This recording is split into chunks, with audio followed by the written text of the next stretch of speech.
ওই যে সাগর ভাই, আমি এসে গেছি পানি নিয়ে, পাহাড় টপকে মাঠ ঘাট পেরিয়ে। হে হে, আমি না থাকলে তোর পানি কোথা থেকে আসতো? হু, নদীবন, তুই আশ করে বয়ে আসিস আর ভাবিস তুই রাজকুমারী। আমি না থাকলে তুই শেষে কোথায় যেতিস বল?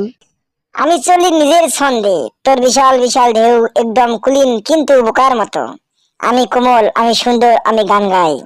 গান না গঙ্গান, তুই বর্ষায় উত্তাল পাতাল করিস, মানুষ ভাসিয়ে দিস। আর তুই, তোর তো সুনামি আসে, শহর গিলে খাস।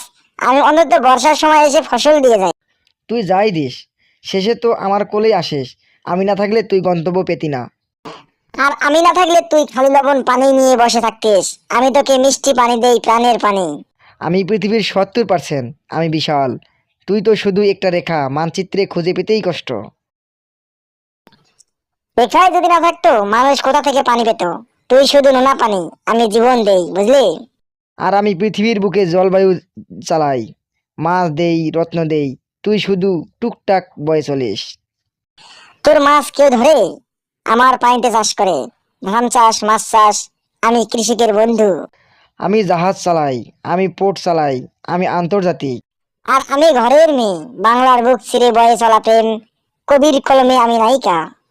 ভাই আপনারাই বলেন বেশি দরকারি কি, সাগর না নদী? অবশ্যই কমেন্টে জানাবেন।